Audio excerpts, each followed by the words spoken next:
We are talking about the difference between thinkers and doers. I honestly would dread to think the amount of people in this world who just live a life working for the man, but they've always been sat on a business idea and they've just never taken action. How fucking different their life could have been. Do you reckon it's getting easier or harder to become an action taker in the modern world? Why? Risk is a part of life. If you want to go and have this life that you dream of when you're closing your eyes and going to sleep, you're going to have to take some bets along the way. What if someone's listening to this, mate, and they're going, it's easy for you because you're ABC, what would you say to them?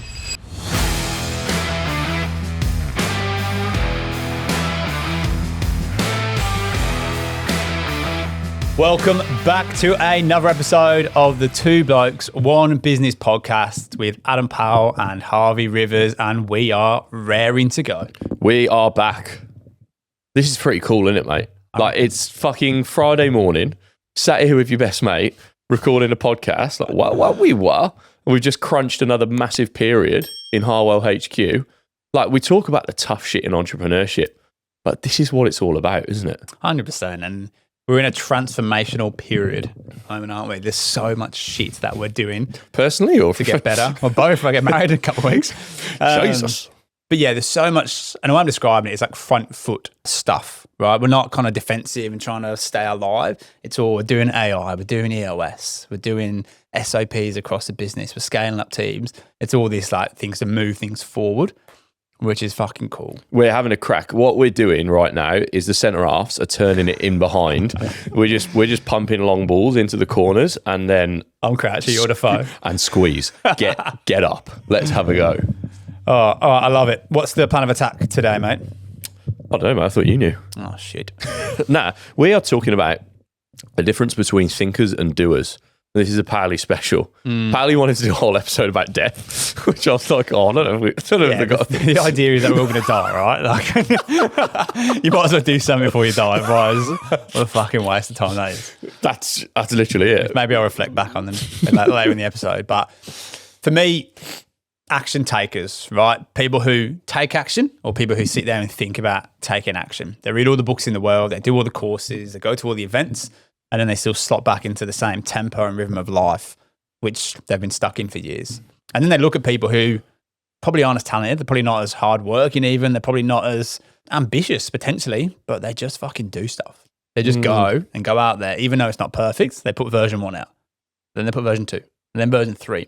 Before you know it, they've got this refined product or course or business compared to the person who's probably a lot smarter. And that's their detriment. But they're sat there spell checking their website copy a million times, putting their logo through Canva and all that kind of stuff, which does not move the needle.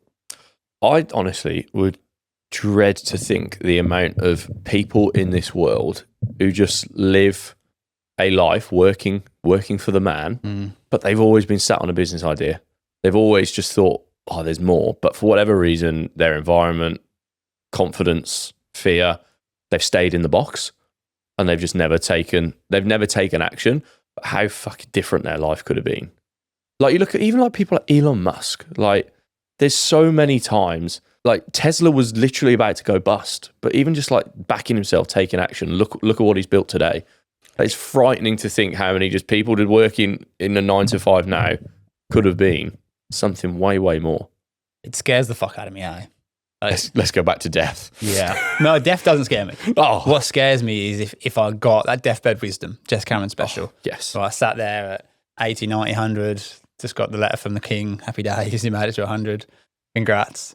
And then you're reading it and you're going, yeah, live for 100 years, but I'm fuck all. I've just watched other people around me go and do shit, see the world, build a business, scale their fucking teams, buy property, do everything. And I've just sat there watching them do it and going, oh, look at them filming a video. What a knob, or look at that just person. In mind. Look at that person who started a business and failed. What a loser. When the real loser is actually the person who sat there just in the peanut gallery watching the whole time. Fuck yeah. I'm juiced up for this. What have you got for us then, mate? Where are we starting on this today? You can't learn to swim by reading a book about swimming. That is good. Yeah, that's good. I think back to our recent experiences. There's a new business which we've kind of tease that we're launching very, very soon. And there's an awesome chap who's helping us do that, or has helped give us advice to do that, who's done something similar in a different industry, but it's never ever been done in our industry, which is the really, really exciting thing about it. But I remember early on, we got sucked down the road of perfection because we already had a business. So maybe the pain of working with someone else wasn't pushing us as much, but we got sucked down. I think we rewrote the flipping curriculum 28 million times. And he just kept saying, lads, just fucking get version 1 out there. Like, get version 1 out there, price it accordingly. Ultimately, your price is going to go up over time once you've got the social proof, and start getting people's feedback who are going through this program, and then make tweaks. And then you've got V2, and then you go again, and the world changes, technology changes. Then you got to tweak again and get V3. But imagine, like, if we hadn't just gone, right, let's get V1 out there, like technology and AI for one is evolving so quickly. You could just sit there in planning phase going, oh, no, there's a new AI tool. We've got to put that into the business. And you never get started. And even the reps as well. Like, I think now we've filmed the curriculum. The first module that we filmed compared to the last, the first one was probably a bit stiff, right? But we've now gone and done the reps. So when we go and do version 2 in months or years, whatever it takes, we're way better because of that, rather than if we spent a year trying to build out the perfect curriculum, but we hadn't built out the perfect way to present it. It still wouldn't have landed. Yeah. I guess a really good analogy is like, it's 2 people. One of them, on day 1, one of them starts reading books about business, similar to your swimming analogy, but the other person just goes and starts a business. And they make enough money to get by, similar to what their salary is, potentially. And they just fail, they make mistakes. They obviously get some wins along the way, but they make all mistakes, they learn, they refine. And then at year 5, who do you reckon's better at business? The one that's actually been in there, living it, breathing it for the last 5 years, or the person that's super, super intelligent, read all the business books in the world and is like, now I'm ready to start? Who's further ahead? No brainer. I think I need to ask them permission first. Oh, God. Right. He's good. This whole podcast is about talking to the people who are 3 years ago, Adam and Harvey, who was working in a big corporate, going, fuck, I don't know what I want to do, but I don't want to do this the rest of my life. I don't want to look up and be my manager in 20 years' time. I don't want that to be me. Or it's someone who's 6 months later. Okay, great. We know we're going to start a business. We're shit scared. We don't know what we don't know. Or even up to now, I've started a business. I've gone and done it. I've learned a shitload. I'm still scared of what's to come. But these are the people, hopefully, you think are listening to this pod. If you are, this probably will hurt a little bit. And we're going to be very, very direct. Oh, God. Probably a bit brutal. But it's the message that needs to be shared, I think. So if you're going to have a cry, maybe just go and watch Netflix. If you're keen to get stuck in, then strap in. What do you reckon? Is that too much? No, I reckon that's good, mate. I think, yeah, people need to fucking hear it. Like, because I know I'd appreciate it. And I did appreciate it. Yeah. And Geordie Williams comes to mind. Absolutely. And the people that it probably does offend are the ones that, I don't know, maybe they maybe they've not got the ticker. Because I think we've said it before, entrepreneurship, once you get going, it's not actually that hard. Like once you've got your clear message, okay, this is what I'm going to do, this is my business. It's just about reps, as you've said, working harder than fucking most of the other people around you in that industry to make sure you beat them, and being able to deal with pain and take on pain whilst keep moving forward for as long as possible. If you're able to do that, you are going to make enough money to survive, one, but also that business will be successful. Like I think when we started our business, we were working out our salary compared to what we were earning the company, and then what we'd have to go and do for ourselves to make ends meet. Like it was a fraction, wasn't it? I think I'd billed 600K in my last year working for our ex-employer, and my salary in comms was $120,000. So I'm sat there going, can I go and fill a quarter of the jobs that I've just filled under my own brand, doing it for myself, able to implement the ideas that these guys weren't letting me? Yes. Am I willing to work hard enough to make that happen, even in setbacks? Yes. Go and get started. And you talk about working harder. And yes, output you put out is way more. And the input you put in, to be fair, as well. But it's a different energy source. You're not doing it for Brian Smith, your manager, who really doesn't give a shit about you or your life. He just wants to tick the box for his manager, who's ticking the box for their manager. Right? You're doing it for yourself. And then when you get a couple of wins, that kicks you on another level of energy. You get a loss, you dust yourself down, you learn, and you go again. It's working hard, but it's playful as well. at the same time. Mm. Here's a really good one. Is it a quote? Kind of.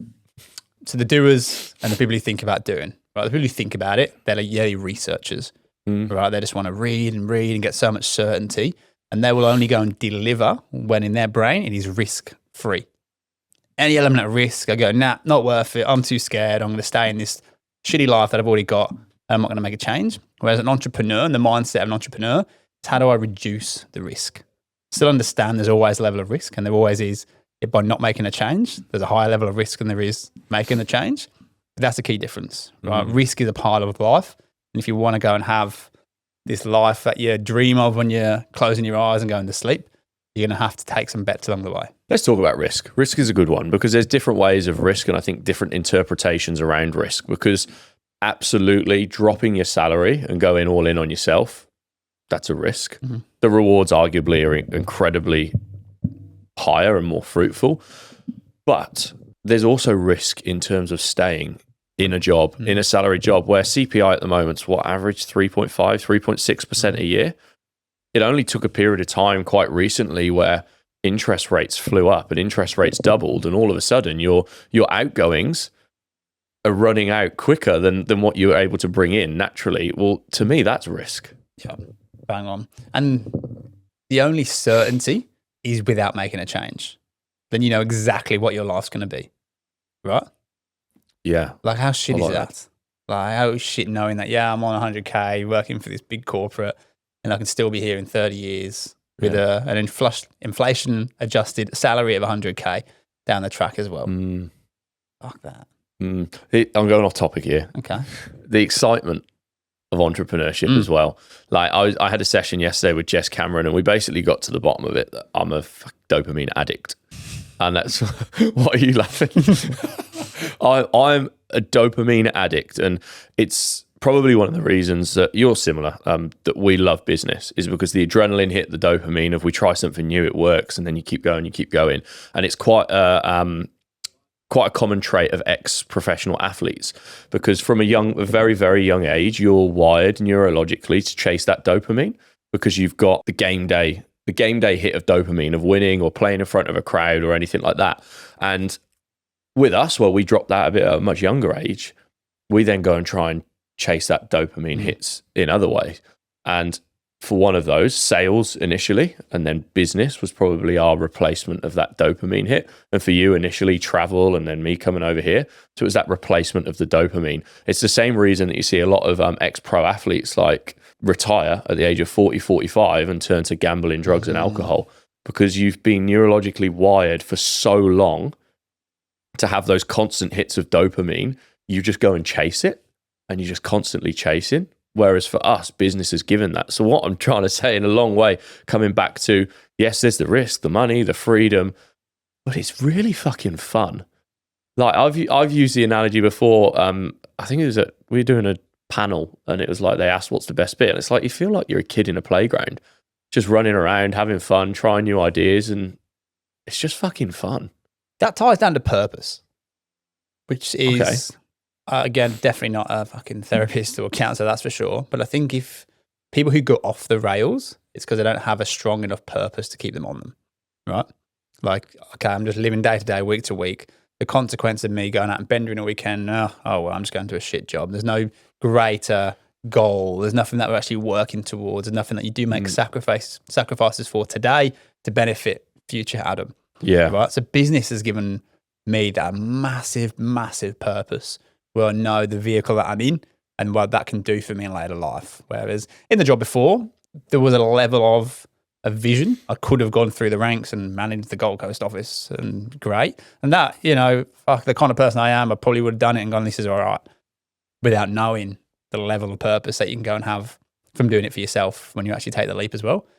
So I think purpose is huge. And if business gives you the opportunity, because it's an infinite game, as Sharma always says, right, you can just keep growing and evolving and developing, and the doors that you unlock at each level, the people you meet, the growth that you have in your own brain, which then gives you different perspective on the same information you read on day one. You read that 3 years in, because your interpretation of that information is different. You unlock a whole new door. It's just so cool. Yeah, what you're referring to there as well, a little bit is the guardrails of life. And that's why, again, Jess was explaining, as professional footballers, you're also ingrained where you're just constantly working towards this goal, this North Star. As a kid, it was become a professional footballer. And then when you get there, it's stay a professional footballer, but also performance in terms of winning matches, winning leagues. And she's like, you've got these like imaginary guardrails that are just keeping you on this track. And she's like, all of a sudden, you lose your identity, you step out that game and everything's removed. And that's probably where you're referring to the salary job where, you know, you can turn up, you can get your money, you can do all right. If you get sacked or if you quit, you can probably go and find a similar job. So that you lose that purpose is what you're referring to, but also those guide rails that are driving you towards the purpose. Whereas when you start business, and one, it's our lives and our families' lives that we're responsible for, but then also you start hiring people, the team out there, we're now responsible for them. So there's the purpose at the end, but these are these guardrails that are keeping you on the straight and narrow, because, you know, if I veer off, it's not just myself I'm letting down, it's other people and their safety and risk as well. So I think that ties really, really closely. Got a good question for you. Go on. Do you reckon it's getting easier or harder to become an action taker in the modern world? Harder. Why? Because there is so much information that is accessible in terms of educational information from platforms like social media, ChatGPT, books, podcasts. So it's very hard to pick one person you believe in and go and take action off the back of their opinion. Because in the 5 minutes that you don't take action, you can go and find someone who's got a very, very different opinion on that same thing. And I just feel like there's a lot of different noises. Like, we have to be careful when we choose. We only try and work with a couple of mentors at the same time, because they'll all have slight different nuances and they can just create this overwhelm and you're not ever doing anything. What do you think? It's a tough one, to be honest, because the fact your reason for it being harder is why it's also easier, because there's so much information available how to do it. Like, I think 50 years ago, before the internet, if you wanted to go and start a plumbing business, right, for example, yes, you need to be a plumber, but then you probably have to go and find out the one plumber in your town who's gone and done the same thing and learn from them. So finding people who've been there and done it would have been way harder. One source of truth, which would have been good, but actually getting to that source of truth would be more difficult. Whereas now, you can just chat to, hey, act as a plumbing business owner who's done the same career path that I'm doing. What are all the pitfalls, the blind spots, and blah, blah, blah, blah. Great. Easy to get information. Very hard to qualify the information. Compare that against the thousands of other bits of information that's out there as well and make a decision. Where I was going with this is the fear of failing in public. Life's so public now, right? Two sides. One, because that helps you grow your business quicker. The more eyeballs you've got, the more customers you'll likely get. But then two, the people who are sat on the other side and stuck in that fear and then just throwing the peanuts. If you look like a twat on your video, hiding behind a bin, talking about your podcast giveaway. That was a good video. I've got some great responses from that video. But again, it's scary, and it's so easy just to go, nah, I'm not doing that. And it's not even, you don't not do it because you've posted a video and you've got hate. You don't not do it because you've seen someone else post a video and all of the hate they get. Like even the people like Adam Sullivan, right? I don't know the bloke. Seems like he's a really good guy. He's got a cool business. He'll go and help these kids off the street start sweet stores and make money. People will still be giving him shit. Like, what are you meant to do? Yeah, it's such an interesting situation, isn't it? Like Jack Henderson, when he came on this pod, he spoke about it really well because I think he's the most followed person in real estate in Australia. Oh. And he talks about it really well. He puts himself out there with content. Part of it's strategic, and he was honest with that. It's to divide opinion because it gets more eyes on him and it works for him. But he's just like, well, yeah, I get haters. He's like, but they're fucking melts, like sat in their fucking mum's spare bedroom, like giving me shit through a phone screen. He's like, do I care really what those people think? Because he's like, the people whose opinion I really do value, or the ones that have helped me along the way, or even beyond where I am, he's like, they're never, ever, ever going to go and write something on your post or even talk shit about you behind your back. No way. And you bang on. They're the only opinion that actually matters. Right? If you get rid of the ego, you take away all the I want everyone to like me on a stance, they never will. I've got a good mindset hack / quote for everyone. Don't fuck it up. I'll try not to. People only punch up. Now, what I mean by that is when people might go and start a business off the back of this, people are likely going to talk shit about you, as they have done us. but no one ever punches the guy that's already on the floor. Like they're only punching people who are beyond where they are and above where they are because they're trying to bring them back in subconsciously, potentially, to validate their own insecurities because they're not the ones doing it. And the reason they haven't taken the leap, logically for them, makes so much sense. So to see someone else go and do it, they go, well, what's wrong with me? Yeah. You know, so they don't want that feeling. So if people are chatting shit about you, actually probably reframe it and take it as a very, very, very good sign. And then go and find the people who are having an absolute crack and you'll find your people.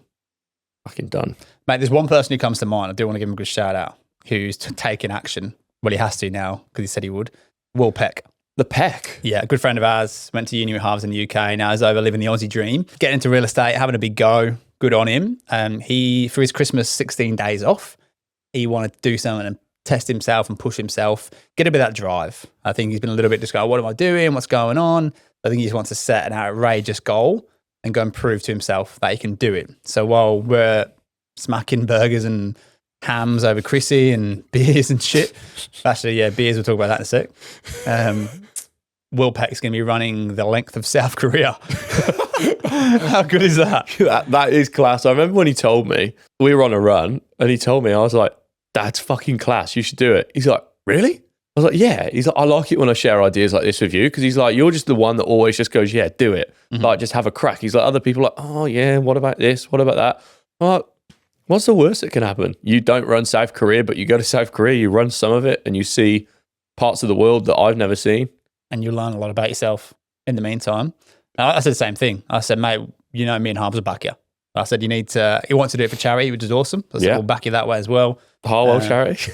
Probably, yeah. Well, you know, awareness, not only got a fucking massive following, but we'll help as much as we can. If there's some kind of sponsorship deal, we'll push it big time. Just being the person who's going to do something or what he doesn't even know yet. And this is what excites me the most about taking action. He doesn't even know the doors, the relationships, the opportunities that when he lands back in Australia after running or failing to run for 16 days of South Korea, his world's changed. He's not the same person who he is today when he talked about doing something to then he is when he's got back and he's done it. Something will happen in his life that opens a door for him that would never would have happened before he decided to do something that is probably quite unlogical, probably quite stupid, probably quite irrational, potentially to certain people. And on top of that, his boss, same thing. Mate, love it. Let me book your flights for you. Really? Someone who's, again, he's above him, if you like, in terms of status right now. He runs a business, Peck's working for him. Peck's gone to him and said, hey, mate, this is what I want to do. And he's gone, fucking get in. I'll book your flights. Let's make it happen. That's elite. Mate, let's unpack this, right? Because there's a real big lesson here just by someone taking action. And this isn't even starting a business. This is just taking action in doing something. Because in my opinion, there's two things that are going to change his world. One is the actual person he will become from doing this. So at the end of the training block, he's going to become one way fitter. So his cardiovascular system and his heart health is going to be incredible, right? So we'd all like to be fitter and healthier. He's going to become way more resilient. He's probably going to become way more ambitious and way more confident because he's going to stick to a structure and go and achieve something. They're just him as a person. But what about the doors it could open in terms of the opportunity you spoke about? And I remember when I was on this run, I was like, you need to start recording content now. I was like, start videoing these runs and going, this is day one of training to run from the top of South Korea to the bottom, and then do it day 3, day 5, day 7. Start to build up a bit of a following and again, a new habit of doing content. And then you document the journey. You might land back in Australia with 25,000 followers that you've created in a niche of people are telling you they have a passion for running and want to follow your journey. Now he's in real estate, so he could still follow that dream, and using those skills of constant content in real estate are going to really, really help him. But he then has a following that he has the opportunity to monetize, because that is a following that all follow him for a niche of running. He goes and creates a low ticket product off the back of that. I went through all this with him on the run. You would have got stuck into it. He got to the end. He was just like, fuck, these runs are good. Yeah. Going to create a low ticket product. Here's the training schedule that I did for 6 weeks before I ran from the top of South Korea to the bottom. You can have it for $49. Bang. People buy it. There's interest. By the way, at the checkout, I will add the nutrition plan that I went through in the 2 weeks prior to running from top of South Korea to the bottom and what I did throughout the journey. Bang, doubled your offer. fuck it, it's not like, so just from taking action and going, I'm going to do a crazy challenge for charity, he's potentially created himself passive income in a niche which he's super passionate about. That's it. Was that all right? Mate, it's so perfect, right? And it's such a good example. Hey guys, thanks for tuning in to another episode of the Two Blokes, One Business podcast. Now, apart from being world-class podcasters, we also run a recruitment agency called Harwell. If you're keen to learn a little bit more about what we do, then head over to our Instagram at Harwell Group and check us out. Back to the app. And if you look further afield now, and this is a bit more sort of a selfish one, I love being that person now for someone to go, no, mate, go and do that. You 100% can. Because we've taken a few bets and they've paid off so far. And, you know, we can prove to ourselves that we can do hard things and come out the other side of it. Now seeing that in other people, not being the one who, it's what about Christmas though? Don't you want to spend time with your family, or don't you want to relax for work and recharge? Fuck that. Go run South Korea. Go and see where your life looks different after that. I love being that voice for people, hey. Yeah, because you don't know that just might go, that's the first challenge. Ned Brockman is one of the most well-known people in Australia right now, and he's created extreme wealth and will have for the rest of his life. I think his first challenge, like he decided to randomly in COVID run from his ranch back in the middle of Whoop Whoop to the Woolies. It was a 60k run. Just by taking action and randomly going and doing that, he was like, I've got a bug for running. Mm-hmm. And then when he was working as a Sparky in Sydney, he decided to do 50 marathons in 50 days. Like he'd work 7 till 3, then go and run a marathon till 7 at night, do it again the next day. By the end of it, he had hundreds and hundreds of people running with him. He created a movement. And then he does the next challenge and the next challenge. And then all of a sudden, the guy's writing books. He's on TV. He's on some of the biggest podcasts in the world. He's just changed his life from taking action. And that's just action in terms of action. We've not spoke about any of these people starting a business. Mm-hmm. We're just talking about the potential gain from taking action rather than reading the book about running. Swimming. Yeah, but this Ned. Oh, yes. Okay, yeah, right. I'm actually just juiced up right now. Like, I just love this stuff so much. A phrase I kind of came up with is delusionally optimistic. Right? I think that's a really good way to describe us. I think I came up with it anyway. It felt right. Will you trademark that? Not yet, but I will. I expect things just to work out. Even if there's not a rational step-by-step, we'll do this and we'll do that and we'll get to that result. I'm just going, I know the universe will just put something in our way, or if we just give it absolutely everything with the best intention and try and speak to the best people around to help us get there, it will work itself out. And if it doesn't, and we end up rather at point A, we end up at point B, in happy days. Like that's where we need it to be. Have you always been like that, or do you think it's something you've learned to get better at over time? I genuinely think I've always been like that. Yeah, okay. But actually, good. Football, no. I was always quite pessimistic in football. What do you mean? I didn't really ever think that I was going to make it. Really? Yeah. I never thought I deserved to be a pro forever. You know? But life in general, I've always known that life would work itself out. Even coming over at 19, fucking skint. Like living in backpackers in Melbourne for a few months, eating literally one schnitzel sandwich a day. Like I was minging, pale, spotty, living in like this 4-bed dorm. Like, even then, I'm going, I'll be sweet. I will be so, so sweet. I think there's magic in that. Hey, I love it. It's just energy. I know we're going off on a load of different topics here, but it's that just podcast. Fuck it. Oh yeah, just that energy, and then by having that attitude, and always, is it half glass full or half empty? Well, for you, it's empty. For me, it's full. Mine's actually full. Hey, just having that constant. Like, you're walking with your head up, not your head down. Yeah. The amount of the different things that you'll notice and take in, and the opportunities that you've seen because you have that attitude and that kind of way of life. I've been thinking about this a lot. And there's nothing to do with action, but against our pod, so fuck it. I think we're very alluring to people, right? What does that mean? I think we're attracting really good people around us. So the people we had in the podcast, fair play, Rosie's gone and found them. We haven't known these people at all, right? They've walked in and we've met them for the first time. Hey, we've done a bit of research, obviously, because we're pro podcasters. We're going, hey, great. And by the end of it, we're all going, this was a great connection. There's going to be things in the life that we cross paths again and we collaborate on and we introduce each other to and we network together. Right? And I think we're having that impact at the moment. Whether it's quite momentum driven because we're moving real fast and real far forward, I don't know how I'm trying to word this, but I think energy wise, like, people are just going, these boys are having a crack. I want to be around that. Yeah, but that's because we're taking action. Oh, fuck yeah. Which is what the podcast is about. We did it again. Hey, Okay. we tricked them. Oh, the boys go off on a segue. What are they talking about? Bang, back to action. Have that. Tricked you again. That is good. But no, I honestly think it is, because they go like, fuck, you boys are having a crack. Like, even the doors that have opened from this podcast alone, and one of them being a new business. Can I just jump in? Yeah, go on. The podcast idea, the power of the podcast, everything that it's given us of this last fucking 30 episodes or whatever so far. Yeah, cool. That's what I think. That's what I was going. Oh, no, I don't. No, I just said no. It's action. Like, all the guests that come in, wow, you boys are taking action. 2.5 years in, like what you've got here, the culture, the environment, the office, really cool. You're just having a crack, and then we're like, yeah, and the podcast and this new business and labour hire. We're going to about to scale that quite aggressively. It's all action based, but even this podcast, we spoke about it, didn't we? We went for.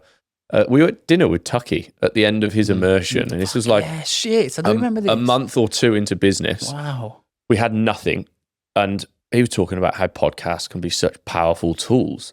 And we're like, oh, we think we got all right on camera, like we have a bit of banter, but we just had nothing to talk about in terms of business because we didn't know much back then. And he was just like, yeah, fuck it, just do it. And I think we'd had a few beers, so we were just like, yeah, why not? And we were like, agreed. Right, we'll use your studio, we'll get this, get that, do that. And that day we decided, right, let's do it, take action. First few episodes or first few months, we'll just talk about our story, probably lean on getting guests on and talk about their stories before we get confident to actually do our own episodes and try and teach people. But it was just action.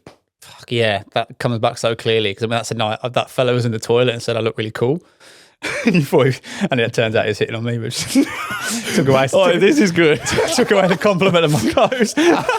Ads went through this period, right, where guys just kept hitting on him, which is fine. Like, he's like a good-looking lad, and there's nothing wrong with that.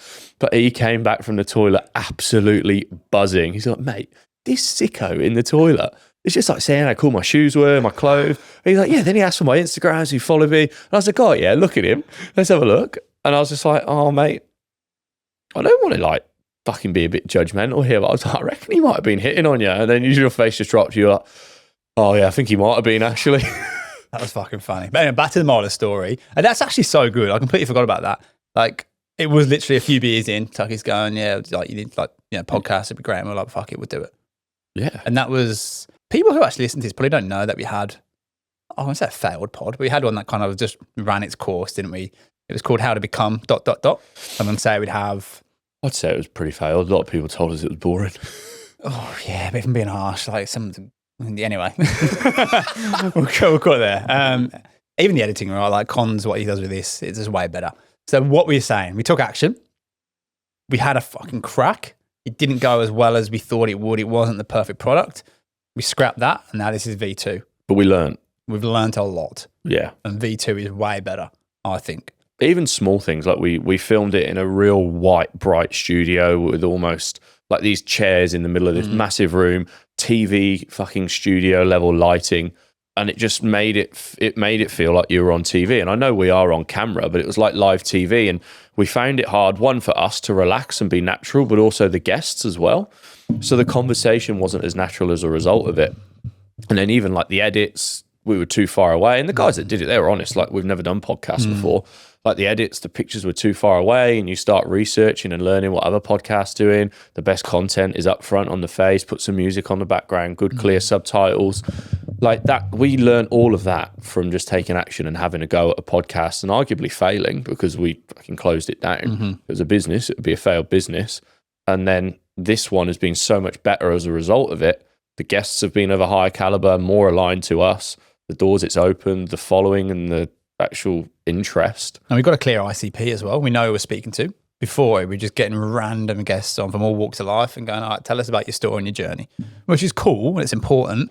Yeah. But I couldn't have tell you who I wanted to listen to that podcast in terms of a demographic. Whereas now we know it's people who are ambitious, in a job, want to start a business, they're about to start a business, or they just have.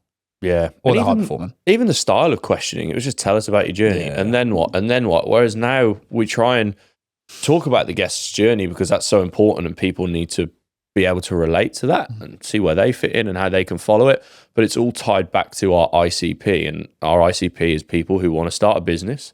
Number one thing they all deal with, fear. Okay, tell us how you felt when you started that business. You left corporate, you went all in on yourself. How did you feel at the time, and what were the mindset tricks or hacks that you used to help that fear? Bang, straight away there's value to people listening, which is why they in turn hopefully keep coming back. I love it. Action. What if someone's listening to this, mate, and they're going, yeah, great, it's easy for you. You know, you guys have done what you did for years and then started your business, or it's easy for you because you're ABC. What would you say to them? It wasn't fucking easy.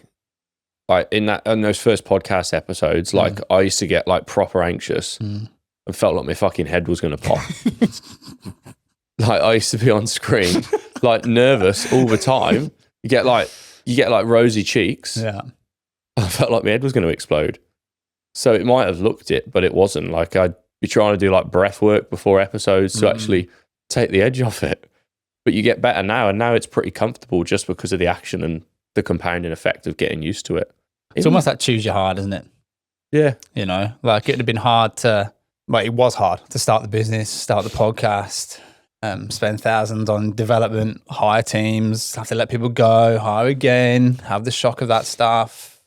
Realize that you've grown too quick and you've got no processes. Fuck, now I need to go and do those.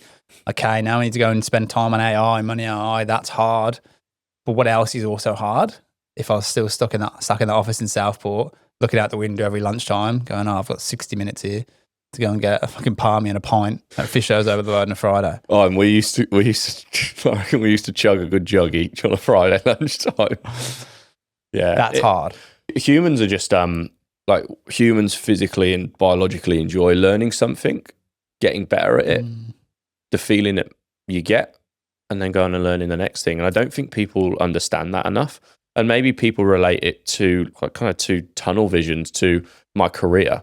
Like I have to learn something about that. You can learn whatever you want. Like we've moved into a beautiful house in like koala reserve area. And like there's loads of different birds that literally land right by our deck. Brit is learning about birds. Sick. But like the passion and that and the energy she's got from it, she's like, oh, that's a fucking B471 lorikeet 240. And I'm just like, oh yeah, tell me about that one.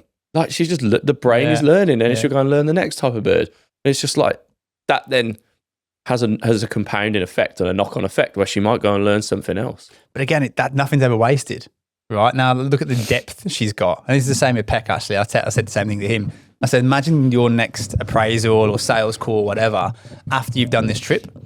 And they're going, oh, yeah, you know, maybe now is not the right time to sell the house because I'm going through a few hard things at work. And you go, mate, I completely get that. I just did something hard myself. I ran 16 days across South Korea. How better is that as going, okay, connection. You've got depth. You're not just a real estate agent trying to sell the property. You go, mate, I know all about hard. My feet were bleeding from day 3 and I kept going to day 16. Yeah. Straight away, they're going, fuck yeah. And even following up. And look, here's what I've learned from that. Yeah, bang on. At the time, it feels so hard. But once you've done the reps and gone along the journey and you've done the training, when you're over there, like you've actually got a base and you're in a rhythm and your brain knows what to expect. Just different level of depth, isn't it? And same for Brit, right? She's really entrepreneurial. When she starts something, you never, mate, it might be a fucking bird thing. You might just fall in love with it so much. Mate, you don't need to buy one. She's got you. But that, yes. It's just nothing's ever wasted, you know, and everything that you learn, it just gives you more depth of the person and then gives you more strings to the bow to connect with people, which essentially is what it's all about. I'm actually trying to get ads to take action at the moment. Okay. And that is learning golf. True. Yeah, that's fucking true. And he's very good at like pretty much everything that he does, but partly because he's driven, but also because he doesn't do things he's not very good at selectively. Smart. But I'm like, got to have golf lessons, get into golf. Let's take some action. One, because the what it would give us is incredible. Like the chance to go away on a Friday arvo, take 3 hours out, get into nature, what it will do for us, not as people, but also the doors it's going to open in terms of a business tool, especially in construction, which is a predominantly male-dominated industry. Golf, I'd say at the moment, there's a lot of women playing golf, but I'd still say it's quite male-dominated.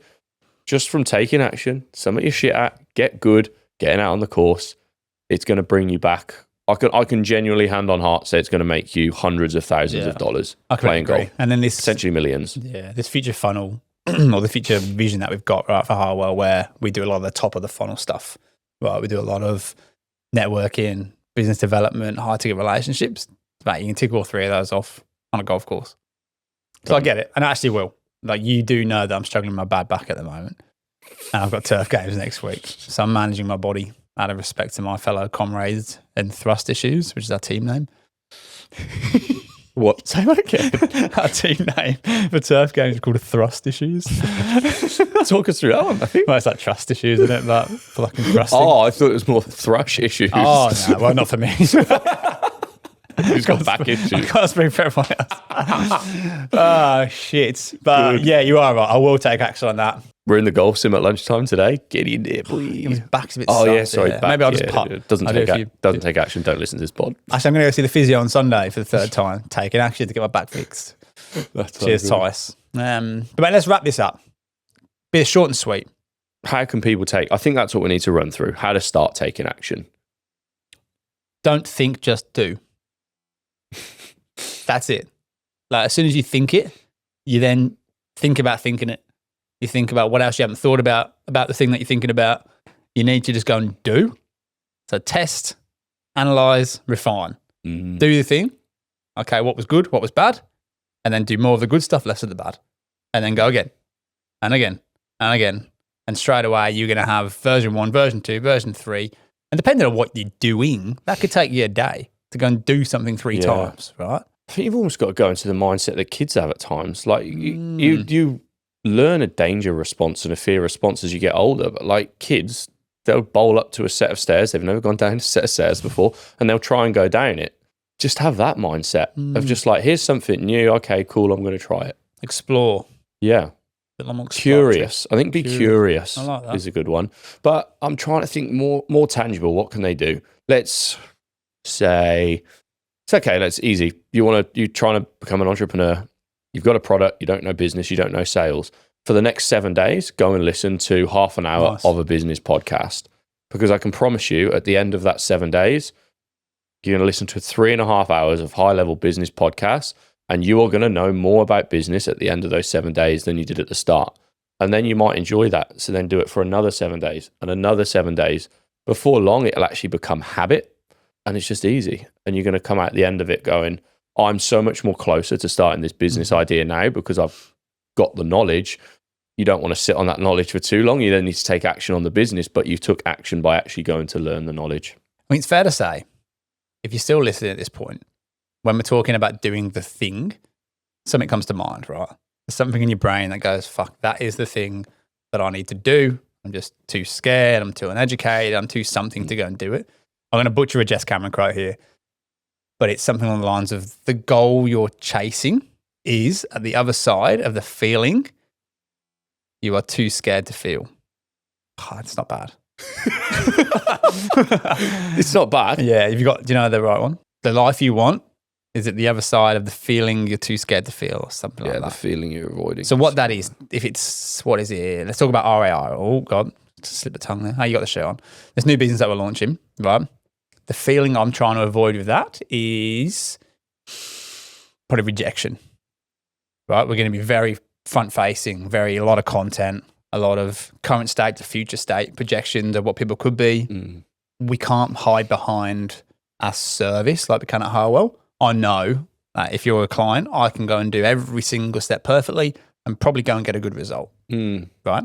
With this, there's a lot more trust in people going and, yes, getting the course, but doing it to the intensity and extent they need to go and get the end result. Yeah. Right. So a lot more we can't control, which maybe is one as well. So a high chance of rejection, but we're fucking doing it anyway. And Jess has been great for this. Like, we think it's a blue ocean opportunity, which means it hasn't been done before.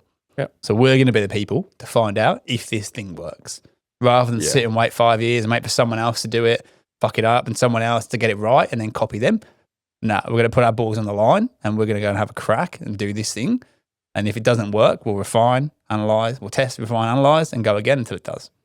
Because again, the skills we'll learn along this journey, we have now learned an entire new world, or 2 new worlds really, of product-based business. because effectively that is what it is at the front end. And then also an online education business. And we've learned about funnels, high ticket offers, low ticket offers, bump offers, horizontal funnels.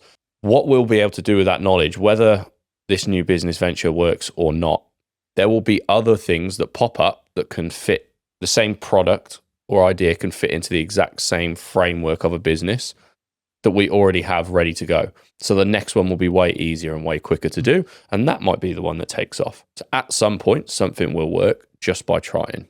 I love it. I love it a lot.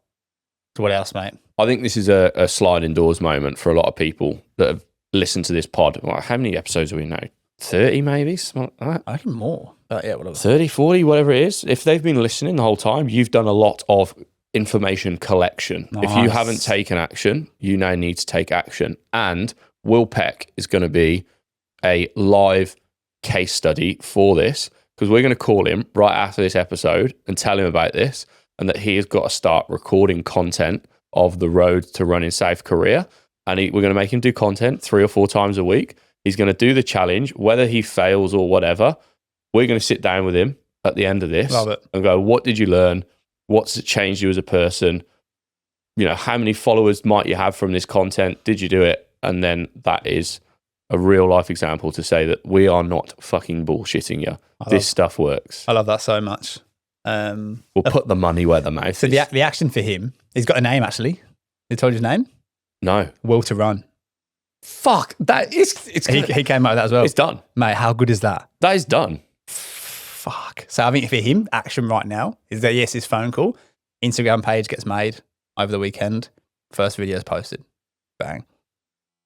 Fucking hell. We'll see you next week. We're off to call Peckers. I reckon we've flirted with you enough. The next episode we do, me and you, it's got to be the big announcement. Let's let him have it. Yes. Come on. That's going to be We've good. been wearing the merch, or you have, wearing the merch, talking about this new biz. The next one, we bear all. Again, we're putting our money where our mouth is. Like we say how rewarding this life is, business, entrepreneurship, recruitment for us in particular. So we're putting our money where our mouth. I'm not going to say anymore because I'm going to give it away. But we're putting our money where our mouth is here. Strap in. And if you are going to take action, tag us, let us know, give us a shout. If you can help with any questions, any tips, any tricks, any mindset hacks, we would love to play a small part in kickstarting your journey. Yeah, questions is a good one, I think. We obviously have a lot of people who listen to this. Some people do message us, but honestly, we'd love to sit down. I'd love to do a whole episode of just answering people's questions. That would be a really cool idea. So get them in. And also, if you see a pale guy running South Korea, fucking start it here. He's got the will to run, baby. That's so good. Hey guys, it's Jake and Lockie from Naturally Cooked Sunscreen, and we are pumped to be sponsoring the Two Blokes, One Business podcast. We're on a mission to foster a generation of Australians who take sun safety more seriously and encourage it amongst their mates. You can find us at naturallycook.com.au or follow us at Naturally Cooked Sunscreen.